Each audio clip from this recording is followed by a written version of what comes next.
gitu ya. Itu situasi yang kemudian kita lihat. Nah, apakah jangan-jangan ada keterlibatan pejabat misalnya di sana? Nah, kalau misalnya nanti kita mengetahui bahwa ada keterlibatan pejabat di dalam teror ini, maka itu bisa masuk ke pasal 58. Jadi Tio itu sudah masuk ke LPSK, Lembaga Perlindungan Saksi dan Korban. Nah, di situ tentu saja tidak hanya pendampingan hukum juga gitu ya, tetapi juga pendampingan psikologis, kemudian pendampingan soal identitas dan lain sebagainya. Jadi kalau kita lihat memang apapun yang kemudian menjadi antitesis pemerintah itu selalu dianggap sebagai anti asing, sebagai agen asing. Nah itu yang kemudian harus kita baca bahwa kadang-kadang negara tidak membaca substansi suara yang disampaikan, tapi kemudian langsung dituding sebagai gerakan yang tidak pro pemerintah dan itu berarti anti asing.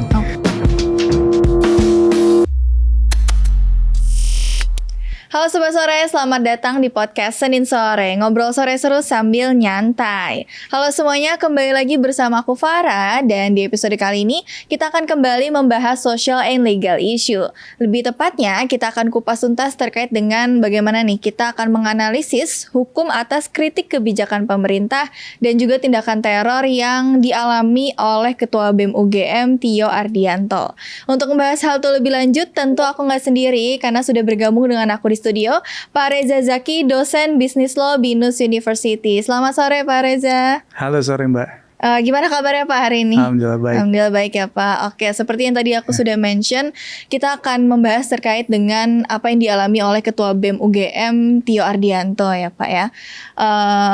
Sobat Sore mungkin perlu tahu juga kalau Pak Reza Zaki ini memberikan bantuan hukum ya kepada Tio Ardianto ya Pak ya. Oke, kita masuk ke pertanyaan pertama nih Pak. Terkait dengan bagaimana sih Tio Ardianto ini menjadi sorotan publik itu kan karena ia mengkritik ya MBG, program makan bergizi gratis itu dengan suatu pernyataan yang memang cukup menarik perhatian, yaitu maling berkedok gizi gitu ya Pak ya. Nah setelah kritik itu kan Tio mendapatkan berbagai macam teror dari berbagai nomor asing juga. Kalau kita melihat dari perspektif hukum, apakah Tio ini, apa yang dialami Tio ini termasuk pidana dan gimana perlindungan hukum sebaiknya dilakukan kepada Tio ini?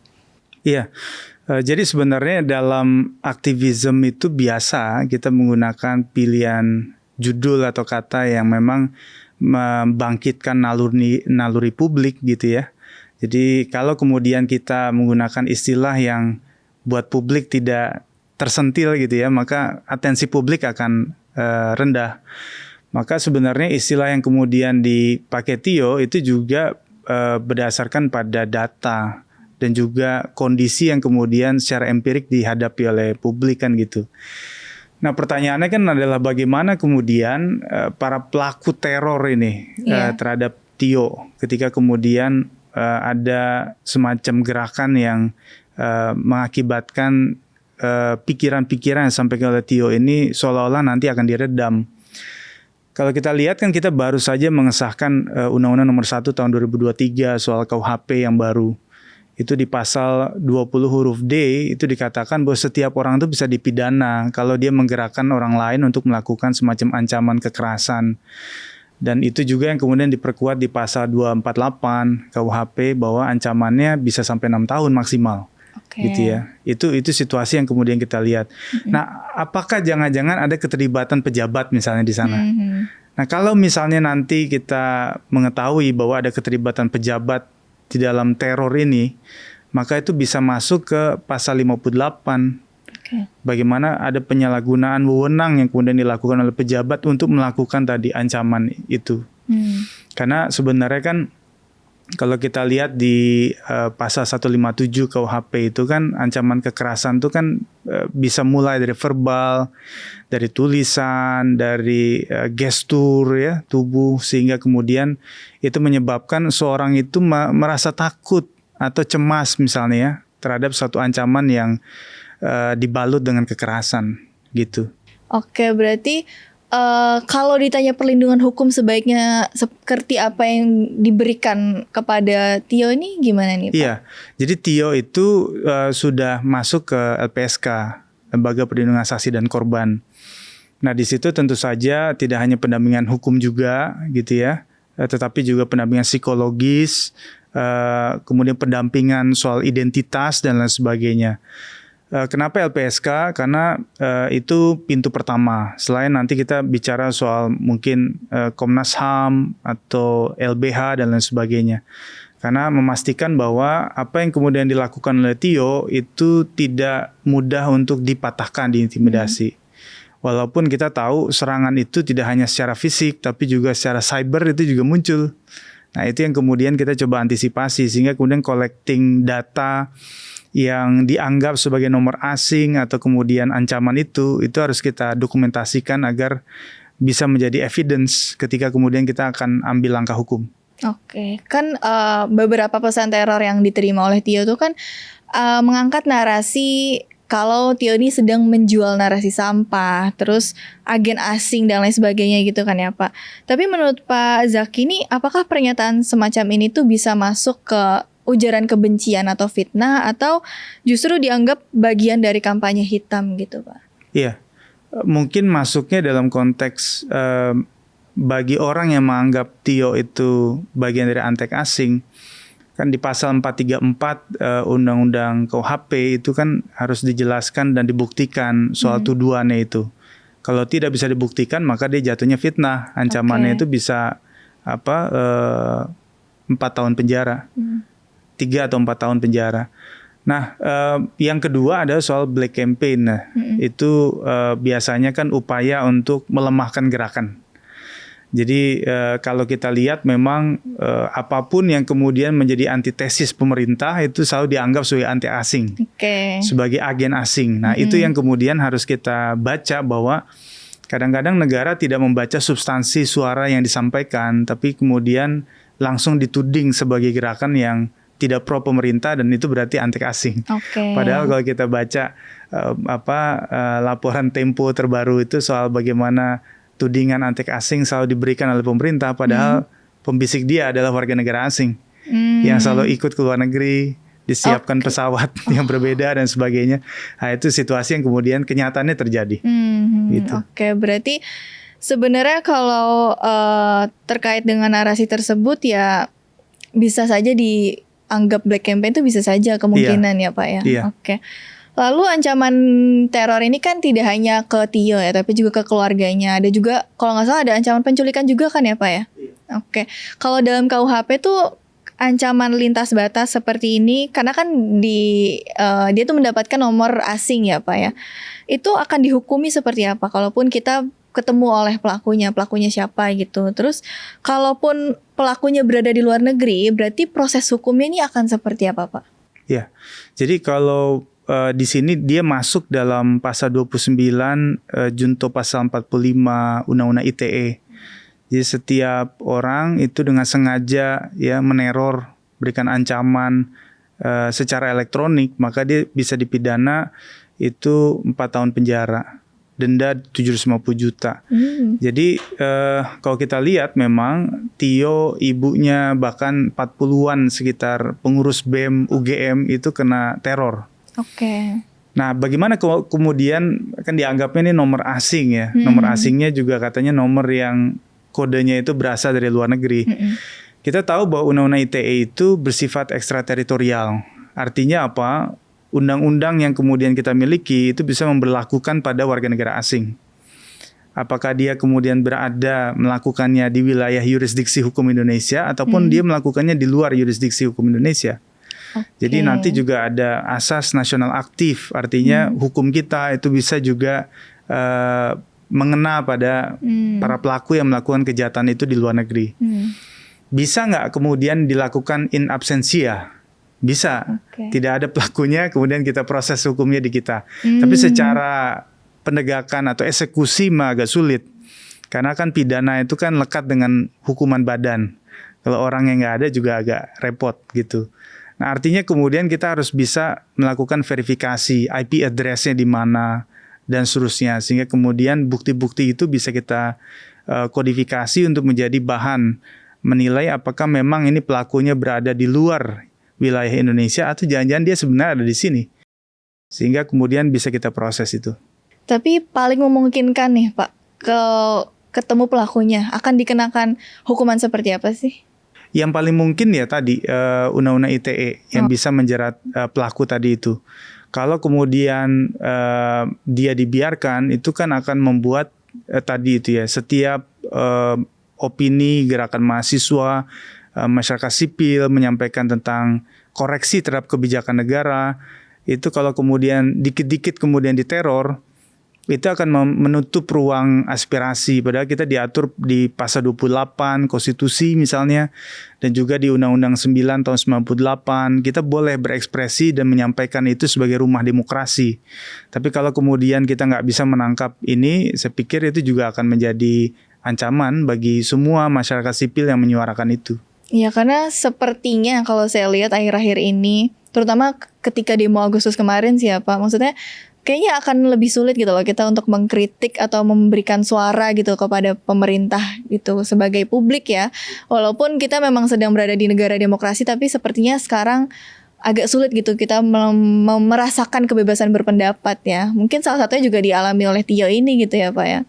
Oke, nah untuk pertanyaan selanjutnya ini kan terkait dengan penawaran bantuan hukum gratis dari Pak Zaky kepada Tio ini kan sudah diberikan gitu ya Pak ya. Kira-kira apa langkah konkret yang sudah Pak Reza lakukan? Misalnya apakah sudah dilaporkan ke polisi atau dibawa ke Komnas HAM, LPSK atau seperti apa Pak? Iya, sejauh ini memang respon dari Tio itu sudah sampai di LPSK. Jadi kita memastikan bahwa dalam perjalanan ini Tio ini kan sampai dengan detik ini itu masih menjadi atensi publik soal isu MBG ini kan. Okay. Yang kedua, kita tahu bahwa Komnas HAM juga sudah memberikan statement bahwa ini sangat konstitusional. Jadi apa yang kemudian dilakukan oleh Tio itu bukan bentuk makar dan lain sebagainya, karena itu dalam frame mengkoreksi kebijakan. Berikutnya juga saya pikir ketika kemarin, saya kan sebenarnya Januari 2026 ketemu Tio di Jogja, alumni BEM UGM, dan pada saat itu Tio memang sampaikan dia menyurati UNICEF terkait dengan masalah kematian orang bocah yang tidak mampu membeli alat belajar di NTT, dan itu merupakan bagian ekses dari salah alokasi anggaran di pendidikan. Karena kalau kita tahu memang mandatnya kan 20% dari konstitusi untuk pendidikan. Tapi ternyata kemudian itu menjadi alokasi yang ugal-ugalan dan menyebabkan tadi kan banyak persoalan di pendidikan. Nah, karena UNICEF kemudian tidak merespon secara cepat, kemudian ya muncullah retorika yang kemudian disampaikan oleh Tio, ditonton oleh publik dan dapat respon yang positif dari publik. Dan itu yang kemudian membuat akhirnya menjadi viral di mana-mana. Jadi bukan hanya saya pikir banyak kemudian tidak hanya alumni UGM tapi semua teman-teman rekan sejawat itu juga punya atensi yang sama terkait bagaimana membackup gerakan kritik ini agar kemudian benar-benar bisa diperbaiki secara nasional. Saya pikir itu yang kemudian dilakukan. Oke, berarti kalau ditanya, kalau kita ngomongin runtutannya itu pengiriman surat dulu ya ke UNICEF, baru Tio ini menyuarakan maling berkedok gizi gitu ya Pak ya? Betul, ya. Oke. Nah, kalau kita ingin tahu nih Pak terkait dengan mekanisme perlindungan untuk Tio dan juga sanksi korban itu seperti apa ya? Iya, jadi kalau kemudian terkait dengan bukti-bukti yang disampaikan tadi, ancaman dan sebagainya, kalau kemudian Tio juga dilaporkan, ya ini ada dua hal kan. Satu, Tio melaporkan soal siapa yang meneror. Yang kedua, Tio dilaporkan gara-gara misalnya dianggap melawan negara, pemerintah dan sebagainya. Pertama kita pastikan laporkan ke polisi terkait dengan bukti-bukti yang kita miliki. Biasanya potongan-potongan video yang kemudian dikutip ya dari podcast, dari upaya orasi Tio waktu di Jogja tempo hari, itu biasanya menjadi barang bukti dari pihak-pihak yang melaporkan. Kita akan lihat sejauh mana sebenarnya itu dianggap sebagai perbuatan pidana melawan negara, atau sekedar sebatas misalnya upaya untuk menyadarkan publik terkait dengan ada kesalahan kebijakan. Nah, yang berikutnya adalah di LPSK ya kita minta untuk memastikan bahwa Tio masuk dalam ruang lingkup LPSK.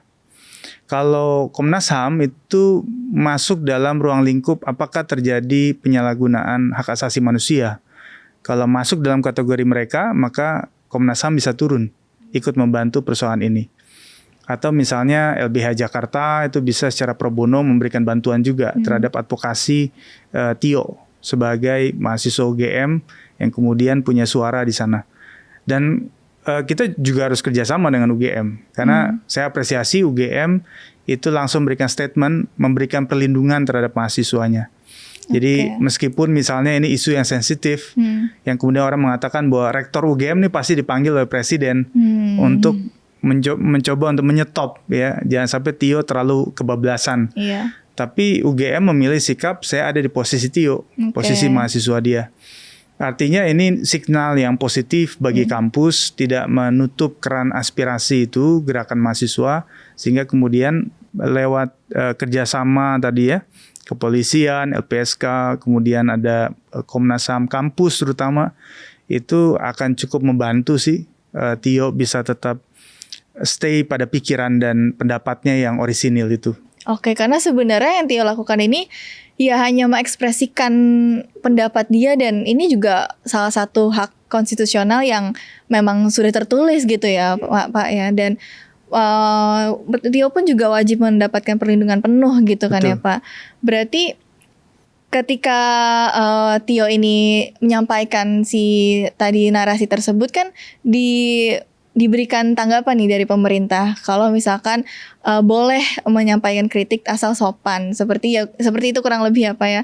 Nah, kalau menurut Bapak di mana sih batas kebebasan berpendapat bagi mahasiswa seperti Tio yang mungkin apakah ada perbedaan bagi mahasiswa, bagi aktivis dan lain sebagainya untuk menyampaikan sebuah pendapat gitu. Lalu juga adakah resiko hukum bagi komentar pedes yang emang sering banget nih mungkin ya akhir-akhir ini dikeluarkan oleh netizen atau warga Indonesia nih kepada pemerintah melalui media sosial gitu Pak? Iya, karena saya dulu juga aktivis BEM UGM dan dulu kalau kita turun BEM seluruh Indonesia zaman Presiden SBY dulu saya itu selalu mereka minta kajian ke UGM dan biasanya saya ngerjain kajian itu untuk mereka misalnya turun demonstrasi BEM seluruh Indonesia. Jadi tradisi kami di UGM itu memang selalu mengedepankan data gitu. Jadi kita nggak ada tuh yang kemudian reaksionir turun ke jalan, kemudian kita nggak bawa sejumlah data, itu repot urusannya. Nah Tio kemarin itu diakui kok oleh publik bahwa memang dia itu berbasis pada data. Bahkan tadi ketika misalnya Pak Prasetyo, Mensesnek yang mengaku juga alumni BEM UGM, itu dia mengatakan bahwa ya kalau bisa pakai adab, dia bilang gitu kan.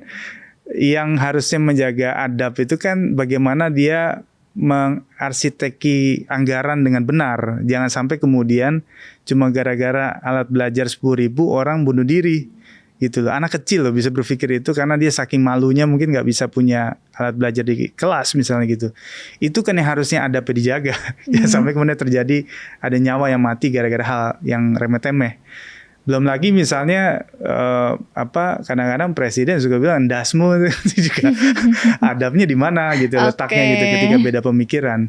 Dan termasuk Teddy Menteri Sekretaris Kabinet yang kemudian menuding bahwa kan ketua DPR dengan ketua banggar DPR sudah sepakat terkait dengan anggaran ini yang katanya itu kan bagian dari oposisi kan PDIP.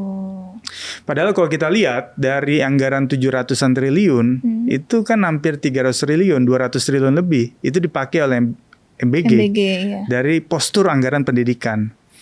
Jadi ketika sudah dibantah dengan data, pemerintah masih aja kemudian menyampaikan hal yang kemudian tidak berbasis pada data. Mereka pemerintah loh yang menguasai data, tapi bicara tidak berbasis data. Ini kan yang repot.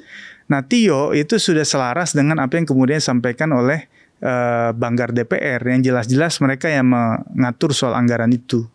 Artinya yang dia katakan bahwa anggaran pendidikan diambil oleh MBG itu muncul di sana.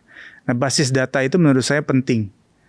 Ketika kemudian kita ingin menghindari tudingan antek asing, tudingan bicara tanpa data, itu penting untuk gerakan mahasiswa agar nuansa akademik itu juga muncul.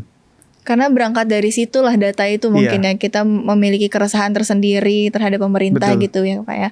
Oke, kan tadi kita juga sempat mention, Pak Zaki juga sempat mention terkait dengan mulainya kasus Tio ini kan ia merasakan sepertinya tidak adil gitu ya. Seseorang anak di NTT itu harus kehilangan nyawanya karena tidak mampu membeli alat tulis.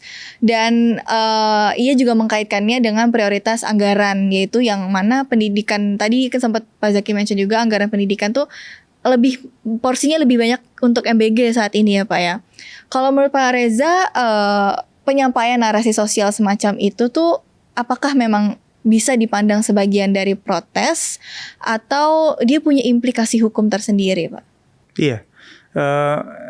Jadi Mbak, setelah saya sampaikan keberpihakan untuk membantu Tio, itu banyak banget orang yang DM ke Instagram menceritakan tentang kondisi MBG di daerah mereka masing-masing. Ada satu saya cerita, ada seorang ibu, dia punya anak di sekolah. Dia itu menyampaikan soal postingan menu MBG di bulan Ramadan. Yang menurut dia sangat tidak sesuai dengan apa yang kemudian diperbincangkan Ketua BGN kepada Presiden. Lalu kemudian guru-gurunya meminta postingan itu untuk diturunkan. Dan dia bilang ini biasa aja deh, saya nyampaikan satu kebenaran kan gitu, bukan satu yang tidak sesuai dengan kebenaran. Lalu apa yang kemudian terjadi? Anaknya diminta oleh kepala sekolahnya untuk pindah sekolah. Bayangkan, itu hanya sekedar itu kita memberikan satu masukan, eksesnya kepada seorang anak kecil yang masih sangat muda, itu harus dipindah sekolahnya. Ini kan satu reaksi yang berlebihan menurut saya. Dan itu saya dapatkan apalagi Tio. Tio itu belakangan ini hampir tiap hari dia share postingan atau masukan dari masyarakat yang bercerita tentang bagaimana kondisi MBG di setiap daerah, terutama di bulan Ramadan ini. Itu yang kemudian menurut saya negara agak berlebihan. Makanya kalau saya boleh berpendapat, tidak boleh satu hukuman jatuh pada orang gara-gara pemikirannya. Gitu. Karena kepandaian itu kan bukan hanya untuk kesenangan dia sendiri, tapi untuk mengabdi pada bumi dan seisinya kan gitu. Itu yang kemudian harus diproteksi, dilindungi. Gitu. Oke. Nah, banyak netizen juga kan yang bahas cara-cara advokasi mahasiswa ya Pak ya. Kan memang pasti berbeda-beda. Seperti gerakan KIKA dan LBH yang di belakang Tio nih. Lalu bagaimana nih strategi hukum seperti naskah laporan atau gugatan jika diperlukan? Apakah kasusnya ini nanti bisa berujung pada pengujian bail aid ya Pak ya? Atau justru penyelesaian pidana? Iya, jadi paralel aja menurut saya. Proses hukum di kepolisian tetap jalan kalau memang Tio punya inisiatif untuk melakukan itu. Dan juga menurut saya gerakan mahasiswa bisa mengambil upaya judicial review di Mahkamah Konstitusi terhadap Undang-Undang APBN. Ya, APBN 2026 ini.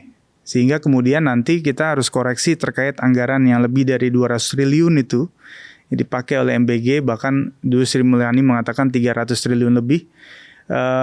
Itu harus segera diperbaiki. Jangan sampai kemudian ya tadi ya masih banyak anak-anak yang nggak bisa sekolah, anak-anak yang sekolahnya tidak layak gitu ya, mengancam nyawa mereka.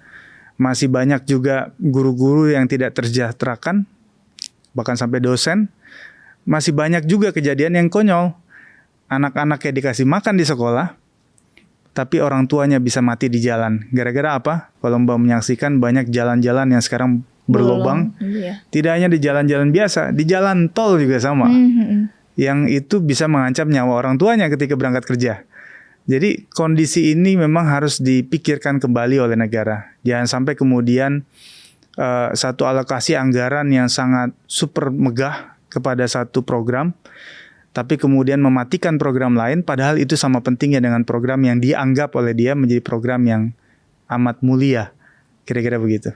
Oke, berarti kalau kita bisa rangkum dari obrolan hari ini tuh sebenarnya apa yang disampaikan oleh Tio itu bukan omong kosong ya, bisa dibilang gitu ya Pak ya. Mungkin ya dia juga ngomong berdasarkan data, ada data yang ia sampaikan dan lain sebagainya, dan juga penyuratan juga ke UNICEF itu juga refleksi atas sebenarnya apa yang terjadi di Indonesia gitu ya Pak ya. Tapi justru in return Tio ini justru mendapatkan teror yang ya bisa dicurigakan apakah itu dari pejabat juga, apakah itu dari pemerintah dan lain sebagainya gitu ya Pak ya. Betul. Oke, terima kasih Pak Zaki sudah datang di Sama-sama. podcast Senin sore. Buat Sobat Sore kalau punya tanggapan lain boleh banget untuk tulis di kolom komentar. Jangan lupa juga untuk like and subscribe YouTube channel podcast Senin Sore. See you on the next episode. Selamat sore.